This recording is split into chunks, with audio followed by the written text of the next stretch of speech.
British accent. British. Okay, yeah.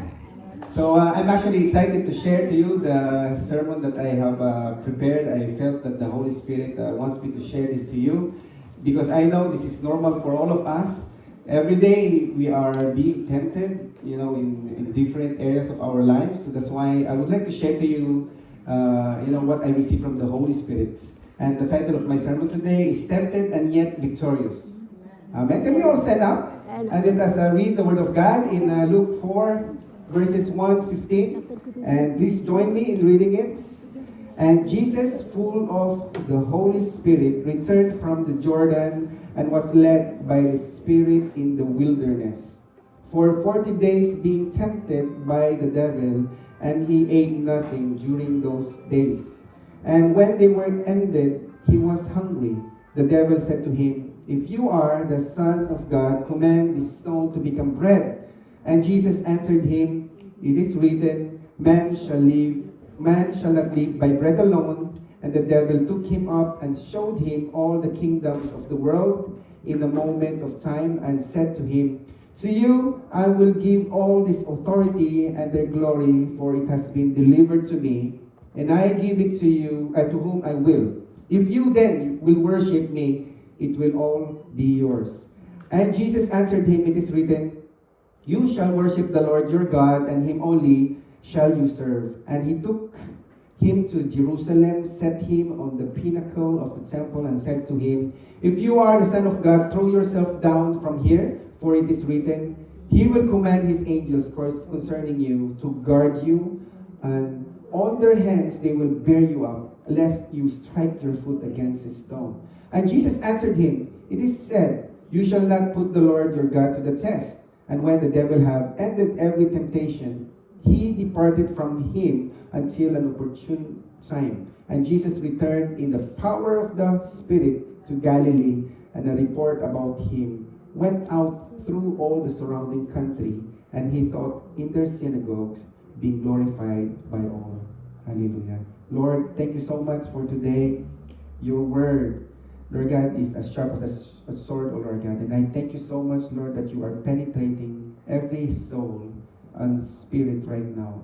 I know, Lord God, that your word renews our mind. And thank you, because today, as we go out this place, our mind are renewed by your word. Thank you so much, Lord, that you are showing who we are in Christ.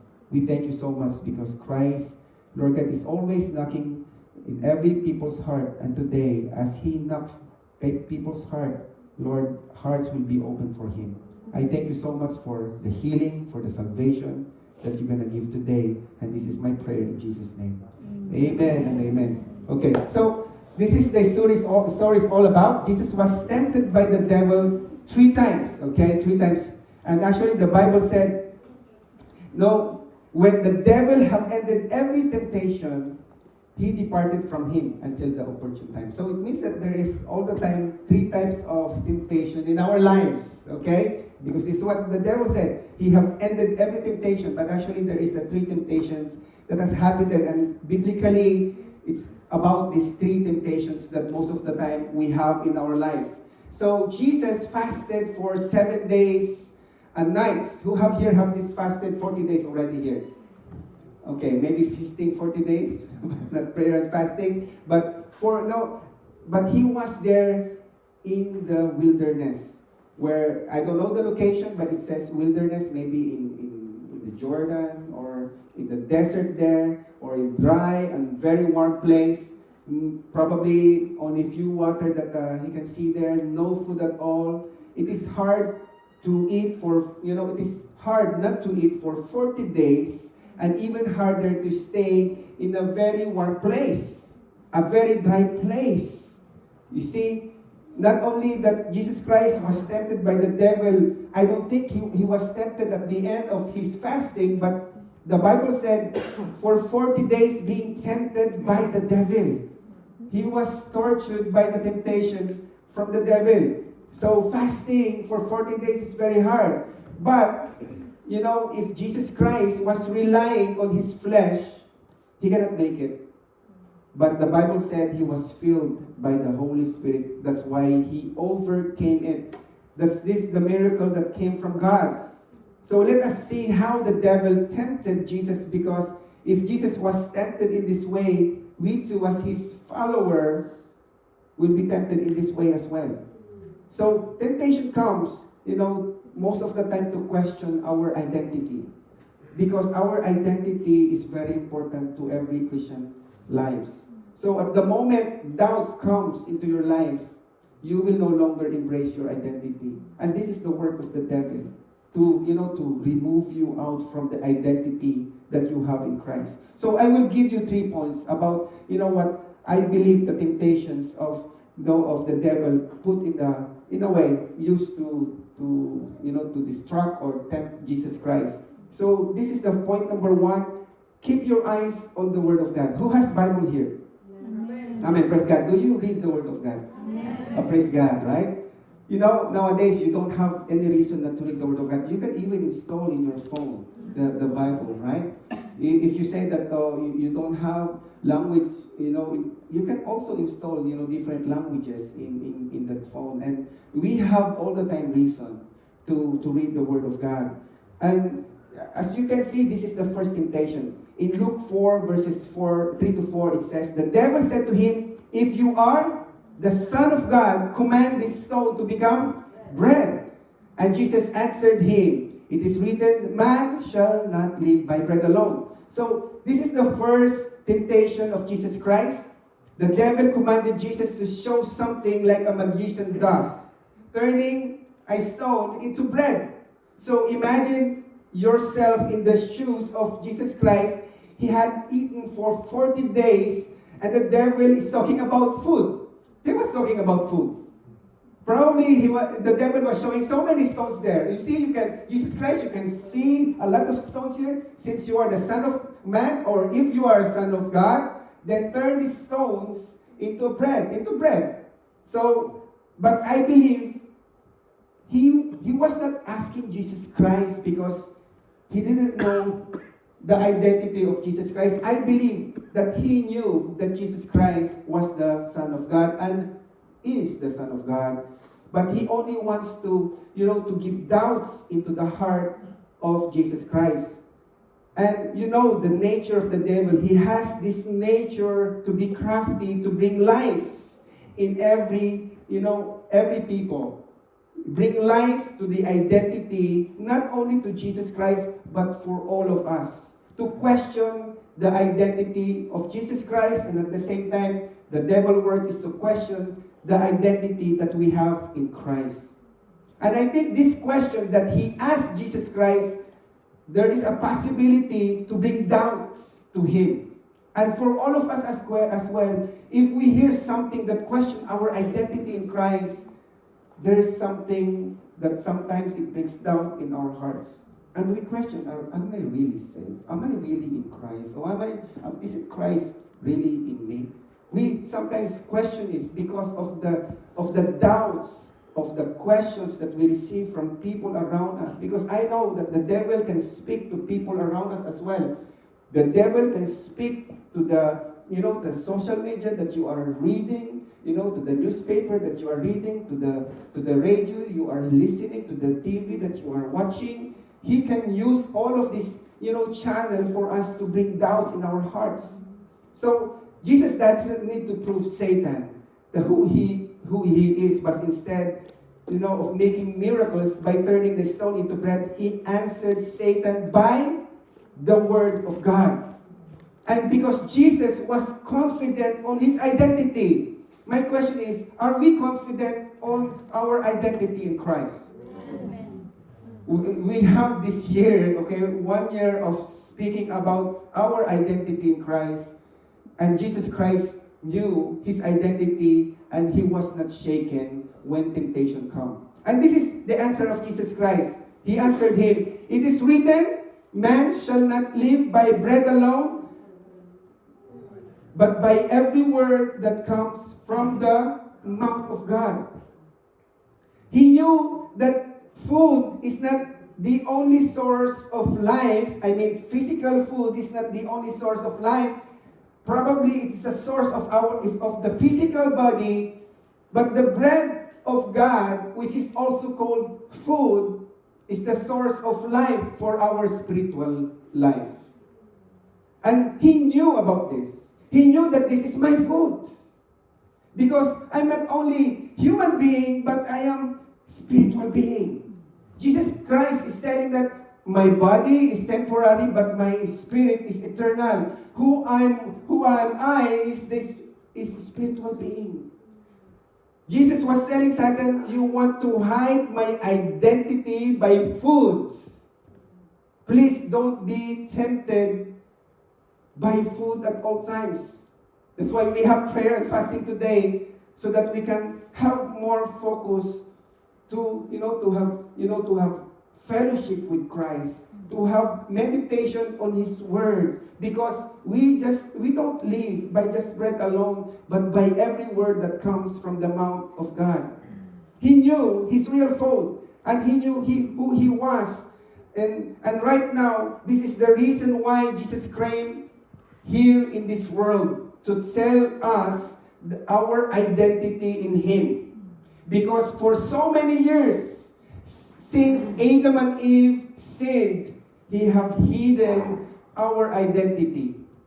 And now, 2,000 years ago, Jesus Christ came here in this world to remove the veil so that we can see who we are in Christ. Amen? And in 2 Corinthians 3:16-18, I just want you to meditate this word, because it brings, blessing to you as you understand it. And it says here, but when one turns to the Lord, and the ones who turn to the Lord, the Bible said, the veil is removed. The veil that is hiding the identity that we have in Christ has been removed. And when it is removed, verse 18 says, we all with unveiled face, beholding the glory of the Lord, are being transformed into the same image from one degree of glory to another, for this comes from the Lord who is the Spirit. So it means that when the veil has been removed, we can see that Jesus Christ and us are the same. Can you say to the person beside you, you are look alike with Christ? Amen? We have the same image as Christ. According to the Bible, we are created in the same image of God. Genesis 1:27, this is very basic for all of us. So God created man in His own image. In the image of God, He created him, male and female, He created them. In His own image, imagine that. And this is something the devil is trying to hide from us. Our identity in Christ. Our image like Christ. All the nature of Christ, He is hiding. Even the Bible said in 1 Peter that we have the divine nature of Christ. If you understand that, imagine what you can do. Church, I ask you, are you a human being or are you a spiritual being? Okay? Both, right? But who are really, who you really are? We are spiritual beings. Because the moment our body dies, God will replace it with a glorified body. You understand? Who we really are is our spirit, spiritual being. Amen? Amen. Right? When you are not healthy today, God will replace that with a healthy, glorified body. Isn't that amazing? So in 2 Corinthians 5:7, I just want to reinforce the identity that we already have in Christ. Therefore, if anyone is in Christ, the Bible said, he is a new creation. The old has passed away. Behold, the new has come. Amen? We are new being right now. That's why our being now is spirit being. Yes, we still live in this physical body, but the real us is the spirit being.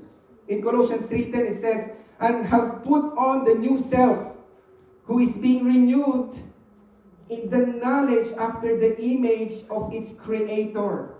There's a lot of verses that will tell us that we look alike Christ. Even the Bible said that Spirit of Christ is already living in you, and His Spirit and your spirit, they are one. So, I want to reveal to you the work of Satan in this temptation. Satan's work is to steal your confidence in God. He wants to steal your knowledge about your identity in Christ.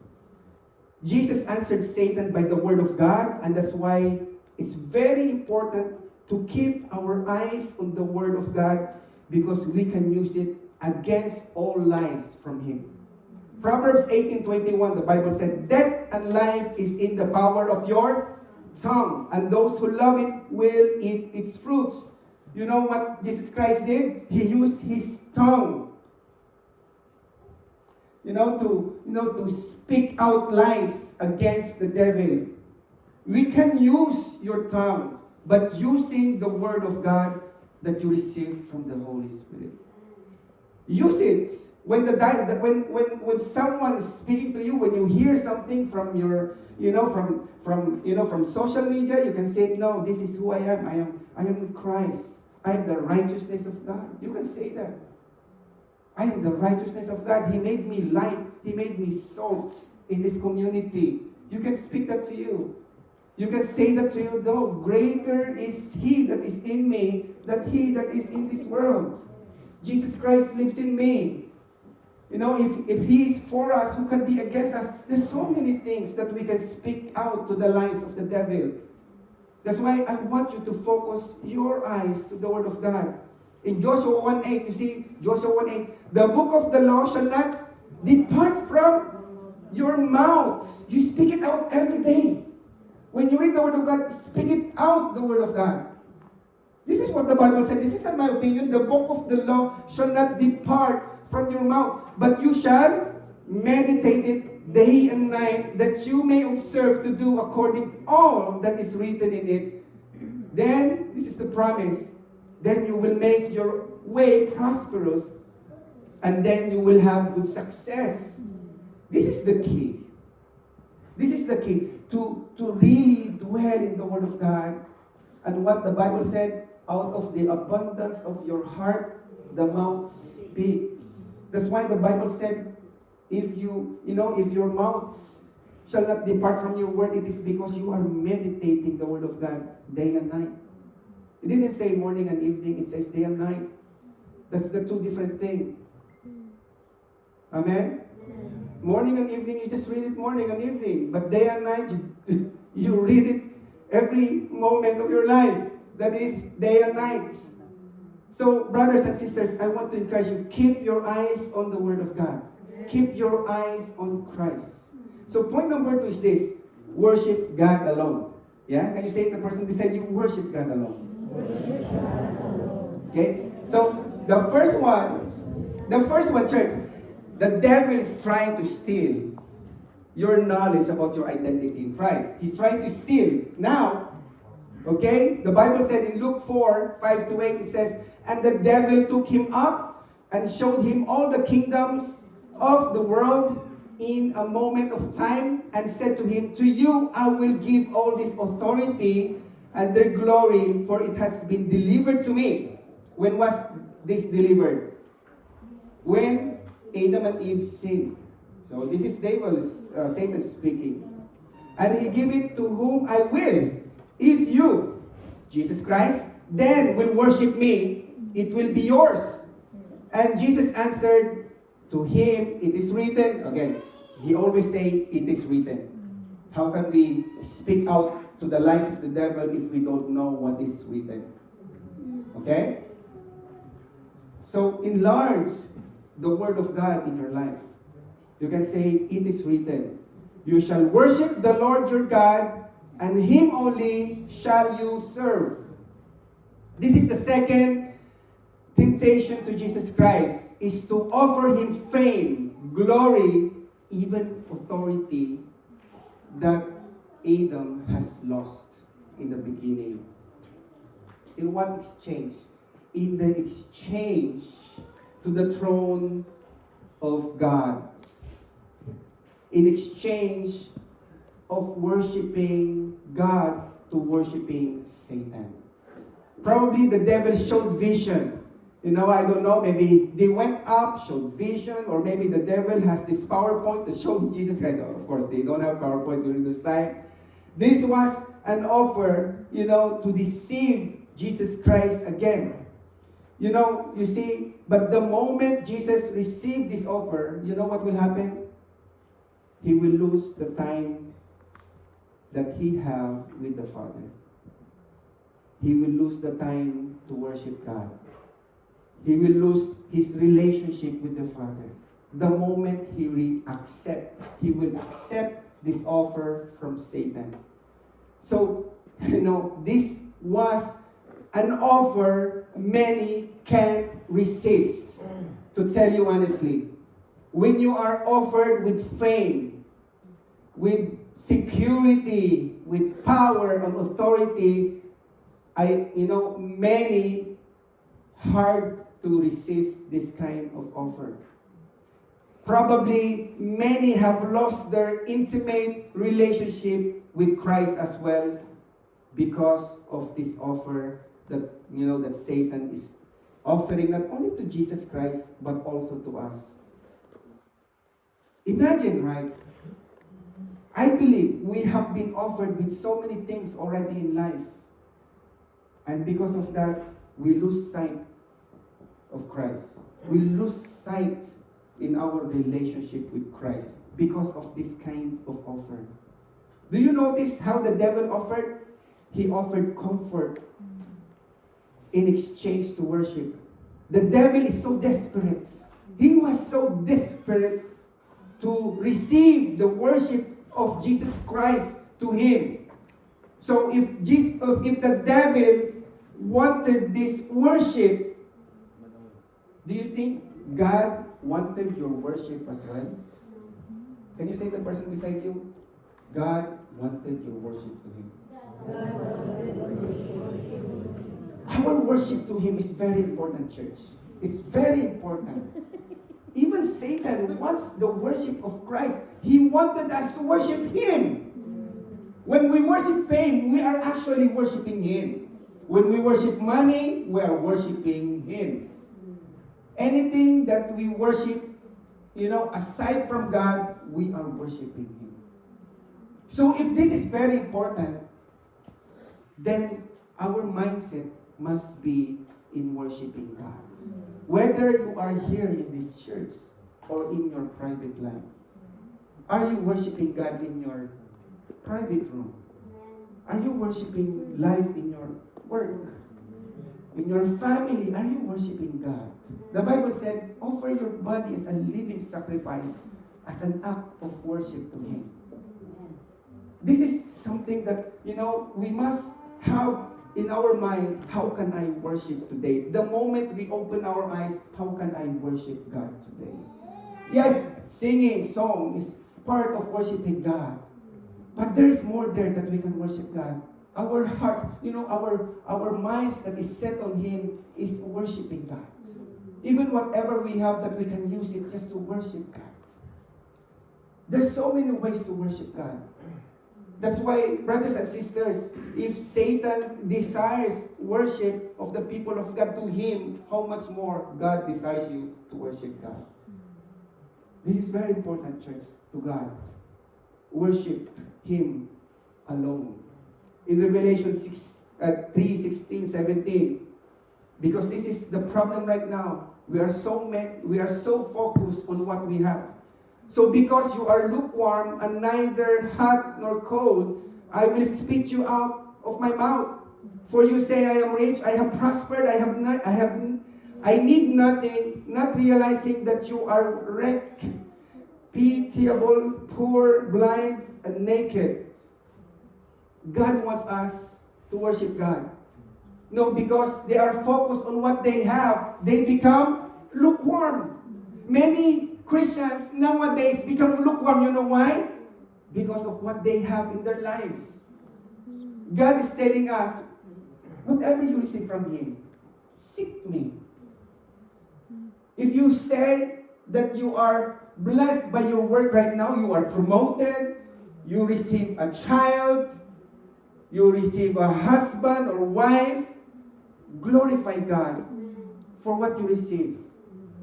Glorify Him for whatever you have in your life. You can use whatever you have to glorify Him. Because I know that God desire for us is to worship Him. Even in Mark 4:18-19 it says, and other are the ones sown among thorns, that those who hear the word, but the cares of the world and the deceitfulness of riches and the desires for the other things enter in and choke the word, and it proves unfruitful. You see, anything that we have, that we idol, you know what is happening? It choked the word of God in our hearts. Yeah, you come here in the church, but when we idolize the things that we have, it chokes the word and makes us unfruitful. Is having all these things distract you from worshiping God? You can answer these questions to yourself. You know, hallelujah. If worship is important to Satan, it means worshiping God is also important to God. You know, I work in the Philippines with my boss, who are also working in Japan. I work as engineer in the Philippines, and sometimes they send us to Japan to work. And one of my bosses, while we are actually working, he said, you know, if you have money, you should have built a big house in the Philippines, so that when people will walk in front of your house, they will look up to your house. Okay, this is true story. Okay, this is true story. And when they look up to your house, they will respect you and honor you because you have all of these things. Well, when I think to myself, I was not Christian yet during that time, but you know, he was just talking something that probably advising us. You know, we are still young at those times. And I said, wow, what a pity. He used his wealth to have all this kind of respect. You know, he thinks that whatever you have, even the wealth, make people respect you. You know, in Philippians 4:19, and my God will supply every need of yours according to His riches in glory in Christ Jesus Christ. These are the promises. But sometimes we rely on our own power, you know, to provide for our own wealth. And this is what happening to my colleagues. He thought that in his power, people can look up at him. So, brothers and sisters, dwell your eyes to the Word of God, so that we will not be wandering on our faith. Hebrews 13:5, it says, I will never leave you nor forsake you. When I am tempted with this kind of things, this is the Bible verses that I'm speaking out to myself. That He will never leave me nor forsake me. I'm always telling that my God shall provide for all my works, for all my needs. Not the job that I have right now, but it is only God can provide for all of my needs. Amen. So, know who you worship, brothers and sisters. Worship and serve God alone. Luke 4:18, it says, and Jesus answered him, it is written, you shall worship the Lord your God, and Him only shall you serve. This is what the Bible said. This is what the Bible said. You only serve God alone. Amen. Hallelujah. So, actually, the second type of temptation is that Satan's offer will destroy your relationship with God. So the first one is what? Stealing the knowledge of our identity in Christ. The next one is destroying. When Satan offering something good to us, wealth, fame, authority, it destroys our relationship with God. So steal, destroy. Okay? The last temptation is this. Luke 4:9-12, it says, and he took him to Jerusalem and set him on the pinnacle of the temple and said to him, if you are the Son of God, throw yourself down from here. For it is written, He will command His angels concerning you to guard you, and on their hands they will bear you up, lest you strike your foot against a stone.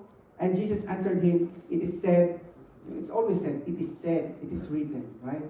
Always use the word of God. Amen? Amen. It is said, you shall not put the Lord your God to the test. So this is the third temptation, okay? The devil was tempting Jesus to use his angels. If you read Psalms 91, you can see God sent his angels to guard you. And it seems like the devil is trying to use this to Jesus Christ. But just like I said, Jesus Christ, nothing to prove to Satan. Okay? He doesn't want to compete with Satan. He is the highest of all. Amen? Amen. So this is what is the devil was saying. Bring the angel to guard you and to carry you up. The Satan was saying, let the angels serve you. Because you are the Son of God. Let them serve you. Is this what the purpose of Christ when he came here on earth? You know, in the Bible where he said that I am not here to be served, but I came here to serve. Right? And Satan was telling, send your angels to serve you, to guard you, and to lift you up, so that you will not be hurt. So, it's just like our own self as well. It's just like, throw yourself down on bed, and many will serve you. Your children will serve you. Your wife will serve you, will cook for you. Your husband will do something for you. Or come to the church every Sunday, just here, and then afterwards go out. Can you relate? Huh? Just come here and let people serve you. You don't need to serve God. They are more than enough. They don't need you. It's a third temptation, church, for us to be served by God. Are you willing to serve God? Amen. When we go downstairs, let's serve one another, okay? If you see someone else no coffee, bring them coffee. Okay? We serve one another, okay? This is what I understand, okay? The devil said, let someone serve you, Jesus Christ. You're the Son of God. Right? It seems like many people are entertaining these thoughts and temptation. You know, just go to the church, feel good on what the preaching. You feel good on the music that they're gonna sing. And afterwards, just leave. Watch movie, football. And let be comfortable on what you have. This is the temptation. Just like I said, it's three temptations. And this temptation of comfort is killing our passion to serve. The first one is stealing. The second one is destroying. This one is killing our passion to serve. When we are lazy, it makes our passion to serve God die. Satan was trying to deceive Christ not to serve, not to die on the cross, but to let the angels work for him. But Jesus Christ came here to die for us, to serve us, so that we can have eternal life. Amen? Can you say to the person beside you, serve me? As I serve you, okay? As I serve you, okay? Yeah, it's a mutual thing. It's a mutual thing, okay? I serve you and then you serve me. Okay? That's the Bible said, love one another just as I have loved you. Okay? Even the Bible said in Mark 10:44-45, it says, and whoever wants to be first must be slave of all. For even the Son of Man did not come to be served, but to serve. And who gave his life as a ransom for many. If you are looking not to serve God, or you want others to serve you, it will kill your passion to serve God. So think about it, church. I'm not telling you to come here and preach or do things that is really hard. Start in a small way to bless brothers and sisters Even the Bible said, give blessing, especially those who are in the family of Christ. A small contribution that you can give to brothers and sisters. If they are sick, visit them. Okay? If they need something, provide for them as well. If they are, struggling in their faith, be with them, help them, guide them in their spiritual life. There are young people here who needs you, mature people, to help them. There are young people who needs you, mature people, who can disciple them and coach them and mentor them. We can be at help with one another, brothers and sisters. Amen. Amen. Hallelujah. So do not be lazy, brothers and sisters. Do not be lazy, but be a servant of God. Hebrews 6:12, this is what the Bible said. We do not want you to become lazy. Right? Can you say beside you, to the person beside, we don't want you to be lazy. Right? But to imitate those who through faith and patience inherit what has been promised. You know why many Christians don't receive the promise of God? They are lazy. They are lazy to pray. Even to pray for their family. Can you pray for my family? If you can pray, pray. Yeah? Of course, it's good to join you in prayer. Don't be lazy on praying for other people. On praying, interceding for other people. Don't be lazy in reading the Word of God, because as you read the Word of God, even healing will come to you. Amen. Blessing will come to you. You see, the Word of God is our medicine. It brings healing to you. It brings your confidence. The Bible said, do not cast out your confidence, for it gives great reward in you. The only thing that we can bring confidence in us is the Word of God. Read the Word of God. Make it your food, day and night. When you go to the toilet, men who go to the toilet, how many minutes you are going in the toilet? 40 minutes, right? Read the Word of God there. Don't just scroll like that, okay? I know you do. You know what you do, right? Read the Word of God there, right? That's, men, especially husband, that is your rest from your wife sometimes, right? When you are in the toilet, you can use that to have meditation with the Word of God. Hallelujah. So you don't have any reason not to read the Word of God. You have the toilet seat. Okay? Women as well, right? How many hours you do makeup? How many hours you went in the shower room, changed clothes for 5 times? Ask your husband if this one is better or the other one. You choose the other one, but you choose the other one. How many hours and minutes you spend time for that? Yeah? Can you just choose one dress, not 5, so that you have more time to read the Word of God? Okay? I'm just suggesting.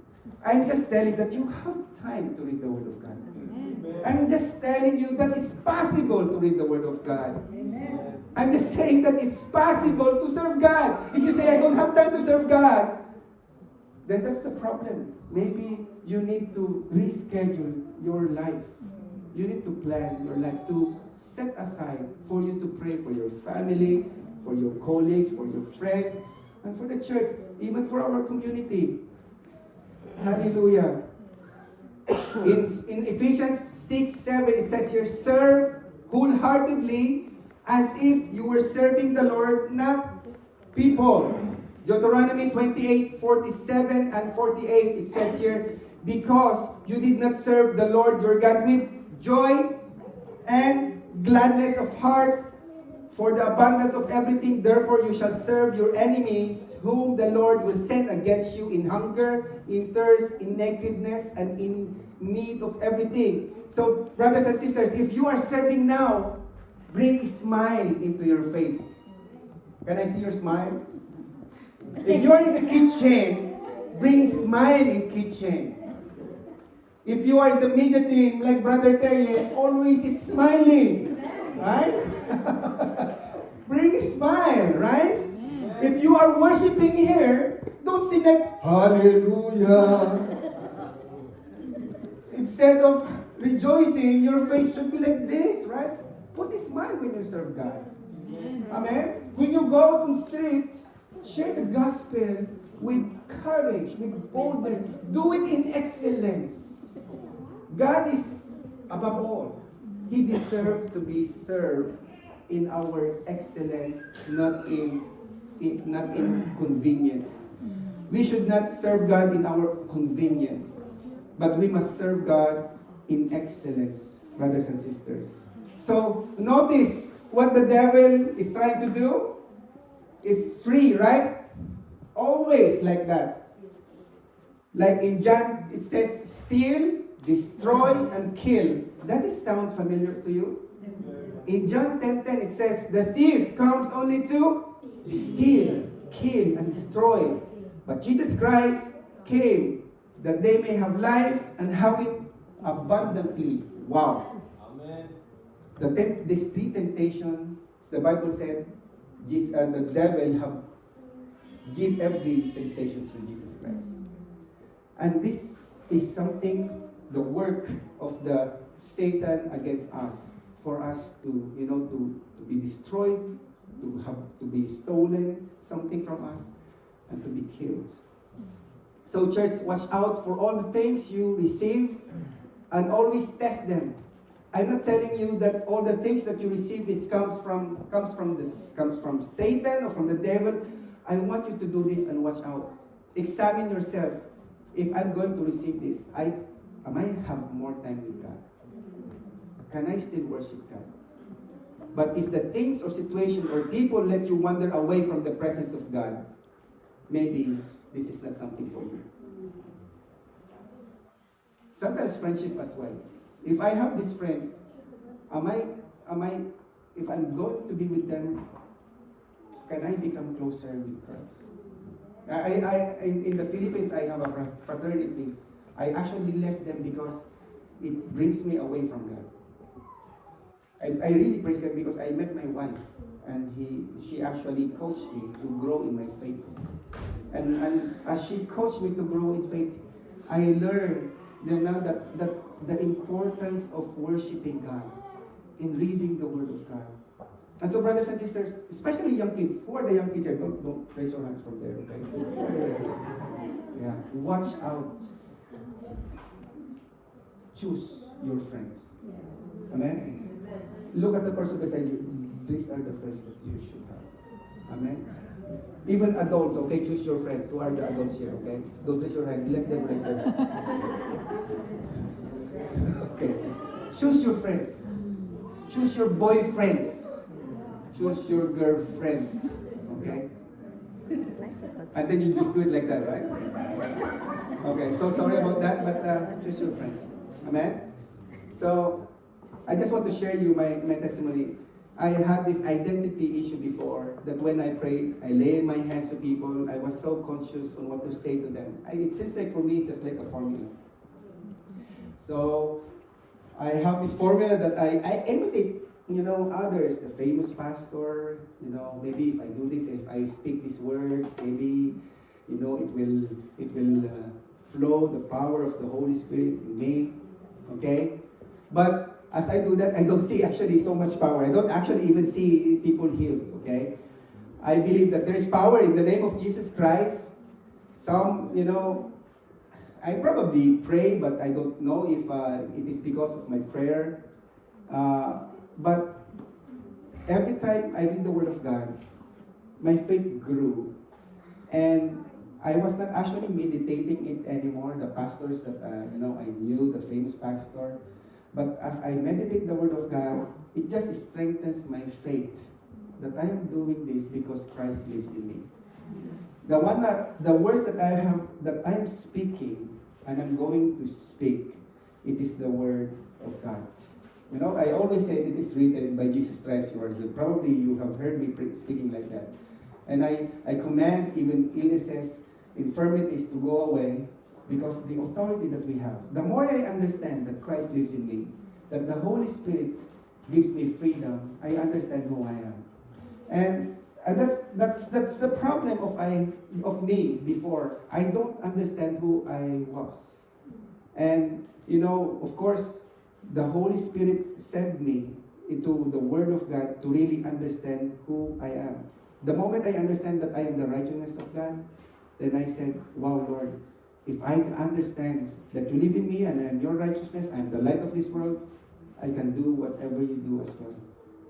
Whatever you did in 2,000 years ago, I can do it as well. This is what the Bible said, right? In John 14:12, that whatever I do, you can do it greater than this. This is what the Bible said. And I believe that in all my heart. And it grew this every day.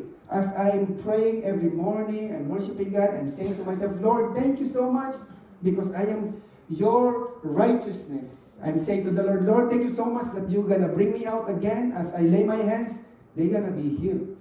I also see myself, really speaking out to the Word of God to people outside, and they're going to be saved.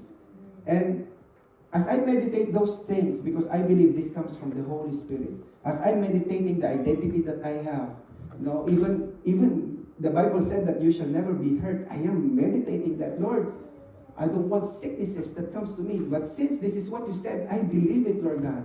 To tell you honestly, for 2 years, I never get ill of colds or any fever. I was so well for 2 years. I never, sometimes I tell my wife that, oh, maybe I need to get sick so I can use my sick leave in the office. But of course, that's only a joke. But I don't see myself anymore in sickness because I believe on what Jesus Christ have said, that by Jesus' stripes you are healed. That when the Bible also tells us in Proverbs 4 that the Word of God brings healing to your flesh. And I declare that every day. I declare that to my children as well, to my wife as well. And I see the significant change to my family. It really brings healing to me. And it brings me, I see the power also flowing in me as I lay my hands to people. I see so many people who were sick get healed. And some of you know that already. I laid hands on you. It is because the only simple things that I understand is to know my identity in Christ. To know what I already have. If Christ is in you, then you can do whatever, greater things that you can do.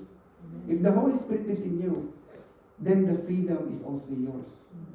For where the Spirit is, there is freedom. And then, when freedom comes to you, you are free from every diseases as well. But I need you to meditate on this. I know some of you are still sick, but start meditating on this. Believing that the Spirit of Christ is in you, and it brought you freedom already. Believe that in your heart. Right now, when my colleagues talking about, because we are now 50, my age is around 50. Yes, I know you probably see me like 24, but I'm already 50. But now when we go to the lunch time, okay, they talk about their arthritis, their gout, their high blood pressure or something. Sometimes I just go out because I don't want to hear this. Because it's contradicting to what the Bible said. The Bible said that, Moses was 120 years old, and yet his strength still the same. His eyes never did dim. So I'm claiming this. So every time I hear this, oh, that's only for you, not for me. Okay? So I'm guarding my heart on what to hear.